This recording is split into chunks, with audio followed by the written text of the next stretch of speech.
bisa menentukan masa depan bersama, baik secara nasional maupun daerah, tentu saatnya memang Peran pers ini sangat memberikan kontribusi untuk ya, melakukan edukasi terhadap masyarakat.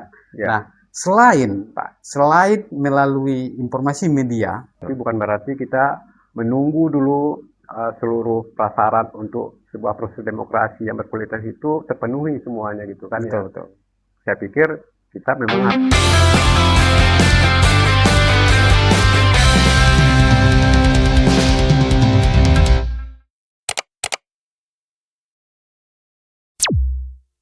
Assalamualaikum warahmatullahi wabarakatuh.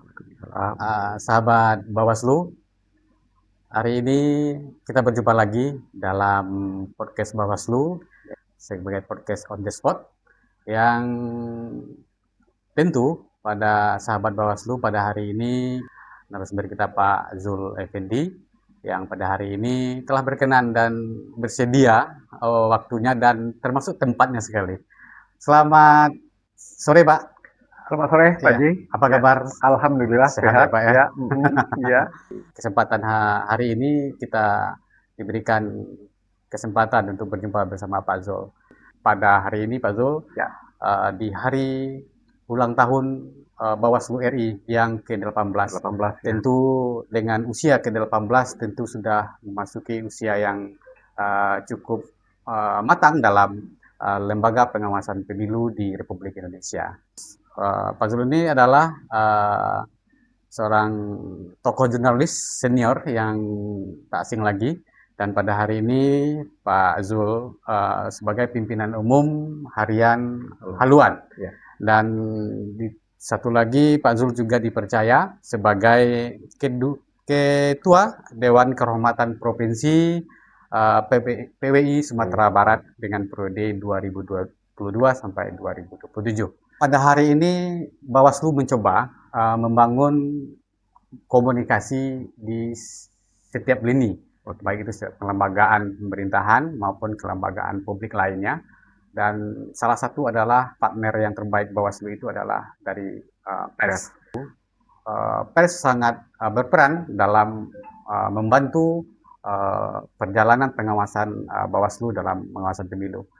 Tentu peran pers melihat dan menilai Bawaslu pada hari ini apa sih yang perlu dilakukan gitu Pak? Oke, lagi. Terima kasih. Yang pertama dari kami yang diundang sebagai narasumber ya dalam dialog podcast Bawaslu. Ini luar biasa nih Bawaslu Padang Priaman ini. Tidak seluruh kota kabupaten yang memiliki saluran podcast ini. Kami mengapresiasi dengan baik distribusi informasi, termasuk juga membangun kemitraan ya. Betul, dengan berbagai pihak, lebih khusus lagi tentu dengan pers atau dengan media. Iya. Kalau kita lihat tali hubungannya, sesungguhnya pers media dengan Bawaslu sebagai badan publik, tugas intinya sama dengan pers atau media itu. Betul. Kita bekerja untuk kepentingan publik, untuk kepentingan masyarakat. Pada intinya memang salah satu perjuangan kita bersama, baik kelembagaan yang ada maupun badan publik, termasuk juga pegiat yang ada di Indonesia, termasuk di daerah, adalah bagaimana memang membangun kualitas demokrasi yang jauh lebih baik gitu, yang kita harapkan. Kita tahu tantangan terbesar demokrasi itu adalah objektivitas suara yang dibuat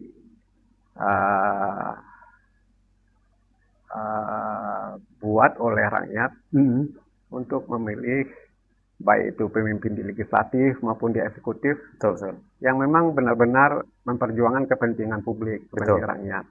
Nah, ini kan tantangan terbesar. Kita hari ini harus mengakui secara jujur. Termasuk juga harapan kepada kepala daerah yang bisa memang memperjuangkan kepentingan rakyat. Nah, ini kan masih banyak problema ya.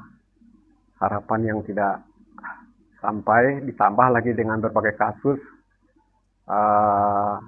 pelanggaran dalam undang-undang korupsi. Berapa banyak kan? Betul, Pak. Dalam periode pemilihan kemarin yang Pak Aji dan kawan-kawan Bawaslu seluruh Indonesia kontrol dan kendalikan dan awasi, ternyata setelah mereka terpilih hanya sekian bulan, hanya nggak cukup dalam hitungan tahun gitu Iya, kan ya, iya, sudah sejumlah orang kan. iya, Yang terakhir betul. juga kemarin Bupati, ini kan persoalan besar. Nah ini mungkin tantangan demokrasi kita hari ini, Pak Ji. Berbicara kita dengan Bawaslu tentu pengawasan, Pak. Ya, Artinya di dalam pemilu itu tahapan itu isunya pasti ada politik uang, ya, kampanye black black campaign, dan itu isu selalu setiap periode pemilu itu selalu muncul. ya. Nah, Bapak melihat bagaimana cara mengatasi agar persoalan yang sering muncul Ya. itu tidak minimalisir lah untuk di pemilu yang akan datang, Pak. Pak Ji, Ya. sebetulnya kalau kita review perjalanan demokrasi kita dengan pemilihan langsung, Betul. konsekuensinya nyaris informasi yang dirilis oleh Kementerian Dalam Negeri itu sudah ratusan kepala daerah hasil pemilihan langsung Iya. yang diselenggarakan oleh KPU, yang itu penyelenggaranya diawasi oleh Bawaslu, gitu kan ya. Nah, ini kan persoalannya adalah bagaimana memang menentukan pilihan secara lebih objektif dengan indikator yang bisa memberikan kemaslahatan kepada orang banyak gitu ya. Tapi masalahnya yang kita juga lihat selama ini, salah satu evaluasi lah dalam proses demokrasi kita. Betul. Kan syarat untuk menjadi sebuah negara demokrasi yang kuat itu memiliki prasyarat gitu ya, dari publik, dari rakyatnya. Yang pertama tentang pendidikan. Betul. Kedua yang menjadi prasyarat itu adalah tentang kemampuan rata-rata ekonomi publik kita, rakyat kita. Nah, ini tantangan terberat sebetulnya dalam membangun kualitas demokrasi itu adalah bagaimana memang menguatkan prasyarat itu, dua prasyarat itu, jenjang pendidikan yang jauh lebih baik, kemudian menumbuhkan kesejahteraan yang lebih merata, gitu kan ya. Justru ketika dua prasyarat ini ada, ditambah dengan pengelolaan penyelenggaraan demokrasi oleh badan publik KPU dengan Bawaslu sebagai penyelenggara, itu akan jauh lebih baik sebetulnya gitu. Betul. Kan ya. Tetapi kita tentu tidak boleh putus asa juga ya, Iya, Pak. betul, Pak. Ya kan. Betul. Nah, ini tentu perlu yang namanya partisipasi aktif dari seluruh pihak. Betul. Tidak cukup hanya KPU, tidak hanya cukup dengan Bawaslu, tidak hanya cukup dengan tim yang akan terlibat dalam Gakumda itu, gitu kan ya, Gakumdu, gitu kan ya. Ya kan, tidak cukup hanya juga dengan media, dengan pers, tetapi harus seluruh lapisan masyarakat memang berkontribusi dan bersinergi, untuk bisa memastikan pilihan dari produk demokrasi pemilihan langsung itu bisa berkualitas dan diharapkan untuk kemaslahatan rakyat dan daerah dan masyarakat secara umum. Iya. Itu Pak Ji. Iya, oke. Kita melihat ada faktor ekonomi tadi ya, dalam segi baik itu menentukan pemimpin dan termasuk faktor pemilih yang ada di tengah masyarakat. Ya. Nah, tentu nilai ekonominya seperti yang Bapak maksud, ekonomi itu dari segi pemilih kah atau dari segi pesertanya gitu, Pak?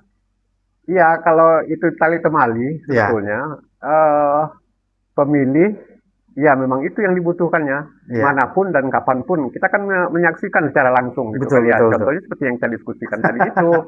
Hari ini dia ikut partai A, besok dia ikut mengganti baju kaosnya partai B. Hari ini dia ikut calon kepala daerah ini, besok dia juga bisa hadir di lapangan orangnya itu, gitu kan ya. Itu sebuah keniscayaan hari ini, gitu kan ya, fakta yang memang sudah sama-sama kita ketahui, gitu kan. Artinya mereka itu memilih secara praktis, tidak karena ideologi, karena pilihan-pilihan untuk kepentingan jangka panjang gitu ya. Oke. Ya kan, kepentingan singkat. Itu kan bertali temali.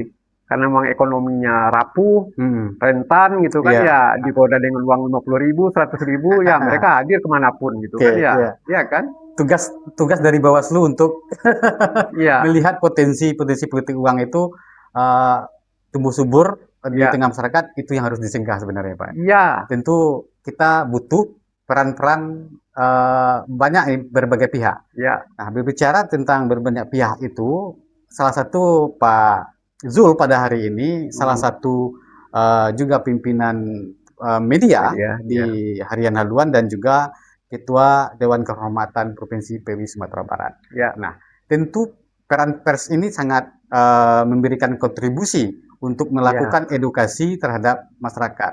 ya. Nah, selain melalui informasi media, apa teknik dan bersama dewan kawan-kawan pers ini sinergi apa yang perlu dilakukan di lapangan? Ya, kalau sinergi saya pikir sebagian besar sudah jalan. Sudah Pertama jalan sekali ya? Kak Haluan juga dengan Bawaslu Padang Pariaman kan cukup intens waktu Betul. kita Ya. proses kemarin itu gitu kan ya. Iya, Makanya kan ada fondasinya. Kita tidak boleh berputus asa. betul. Yang ikhtiar tentu harus kita lakukan gitu Betul. kan ya. Meskipun kita mencermati faktor yang dua tadi itu sangat prinsip gitu ya. Nah, tetapi paling tidak kalau kita menumbuhkan kesadaran, paling tidak dengan mengubah mindset, pola pikir rakyat kita, kita sampaikan bahwa apa kerugian dan ketika pilihan-pilihan itu selalu dengan dasar pertimbangan sesaat gitu ya, karena Atau nilai dengan ekonomi ya, tadi ya? ya. Kita melihatlah contohnya Sumatera Barat. Iya. Kalau kita membicarakan masalah Sumatera Barat, banyak orang menyampaikan, mengatakan, termasuk juga analisa dari pers, dari media, dari tokoh-tokoh gitu kan ya, kita agak ketinggalan dari pergerakan pembangunan daerah dibanding provinsi tetangga. Betul. Gitu kan ya. Pertumbuhan ekonomi kita yang paling bawah lah, betul gitu kan ya. Bahwa memang kini rasio kita pemerataan ada, itu tidak karena faktor pemerataan karena produktivitas pergerakan perekonomian gitu kan ya. Bisa saja karena diintervensi oleh berbagai bantalan-bantalan bantuan sosial gitu kan ya, sehingga tidak sampai jatuh ke jurang kemiskinan. Iya, gitu kan, betul. ya. Tetapi realnya kan memang pada akhirnya kalau kita berbicara dalam pokok persoalan tadi itu, bagaimana memang publik, masyarakat, rakyat itu tahu ketika dia menggunakan hak suaranya, hak pilihnya itu akan apa namanya konsekuensi yang bisa ditanggung jawab bisa 5 tahun, bisa 10 tahun gitu kan ya. Ketika kita salah pilih wakil kita di legislatif, apalagi ketika kita salah pilih memilih pemimpin kita di daerah gitu kan ya, dampaknya mudaratnya cukup panjang. Betul. Kan ya. Hanya gara-gara motivasi money politik, betul. Ya kan. Oke, di tahun 2024 kemarin pemilu, partisipasi pemilih itu Pak di Sumatera Barat itu di bawah angka 60. Jadi kalau kita lihat secara umum, kita pernah melakukan identifikasi ya dengan sebagian besar pemilih Sumatera Barat waktu itu. Ini karena trust, karena kepercayaan. Ya sudahlah dipilih mana gitu kan ya, tidak ada juga berubah nasib kita gitu kan, apanya gitu kan ya.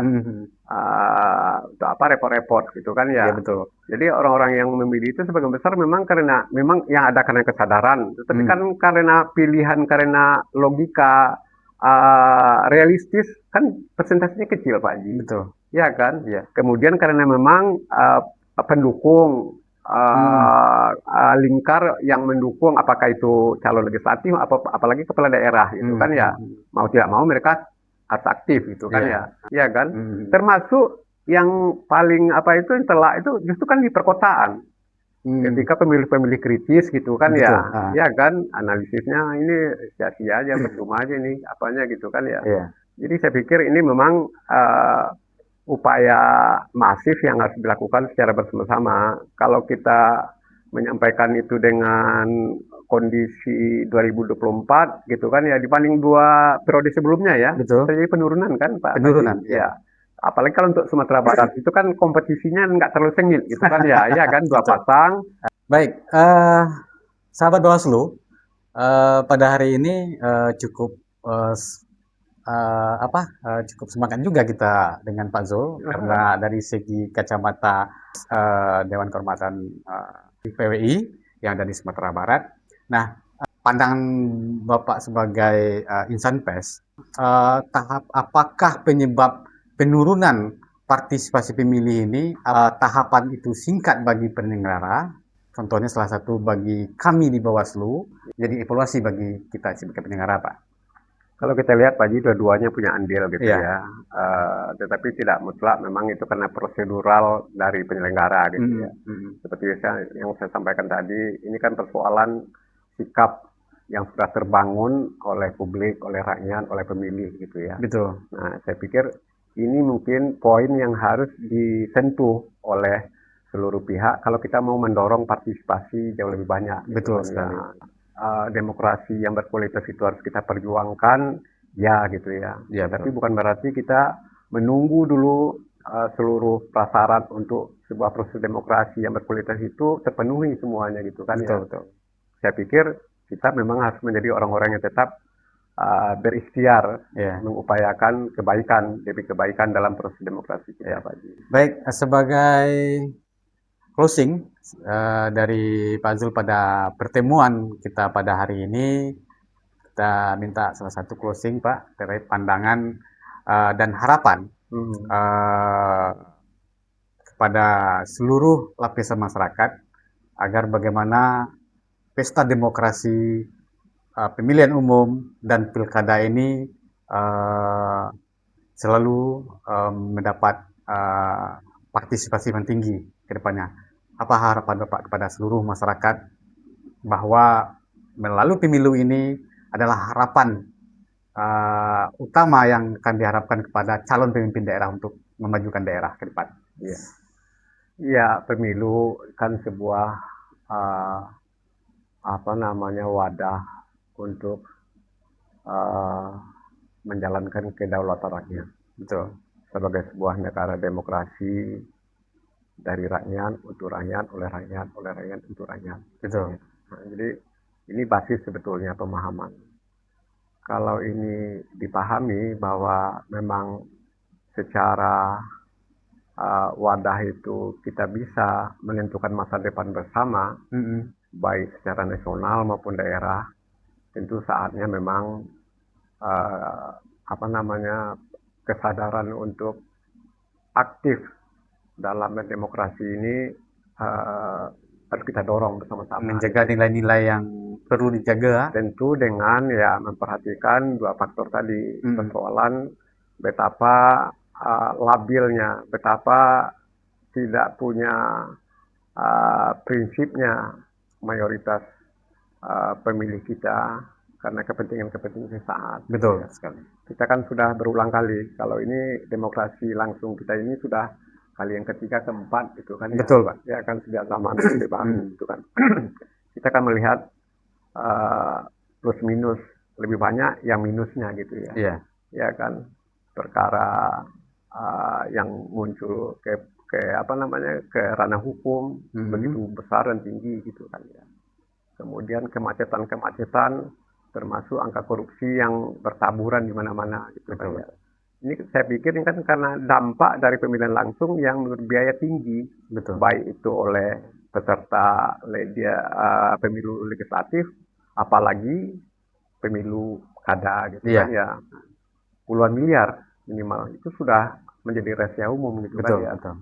Kalau nggak ada nggak ada fondasi gizi pas yang kuat, jangan berpikirlah untuk maju gitu kan ya. Ya kan? Betul. Sehingga kita akan kesulitan kalau itu tetap dipelihara untuk bisa mendapatkan pemimpin baik itu di legislatif maupun di eksekutif yang mau memikirkan kita ketika mereka terpilih gitu kan. Betul. Konsekuensinya kan mereka ketika terpilih mereka berpikir untuk bagaimana mengembalikan biaya yang sudah sedikit banyak gitu kan. Ya, itu pula lah salah satu betapa banyaknya kepala-kepala daerah termasuk juga anggota legislatif yang terjerat masalah hukum gitu kan. Iya. Saya pikir itu. Oke. Ya. Terima kasih Pak Zul Ya. atas waktunya dan kami atas nama Bawaslu mengucapkan terima kasih banyak kepada Sama-sama. Pak Zul Sama-sama, telah Pak Haji. memfasilitasi kami. Ya. Tentu Ini tidak hanya terbalik nih, waktu Pak dan Haji. tempat juga sekalian difasilitasi. Ini Oke sahabat, dipotong ini. ya. Oke sahabat Bawaslu, sampai di sini perjumpaan kita. Di lain waktu kita berjumpa lagi. Dan inti daripada bincang-bincang kita pada kali ini adalah bagaimana merawat dan mengukuhkan demokrasi itu dengan baik. Ya. Dan tentu kita berharap kepada seluruh lapisan masyarakat agar berkontribusi juga untuk memberikan, merawat dan menjaga demokrasi bangsa ini sebagai salah satu landasan utama untuk merubah dan memajukan daerah melalui pesta demokrasi. Sampai jumpa. Assalamualaikum warahmatullahi wabarakatuh. Waalaikumsalam warahmatullahi wabarakatuh.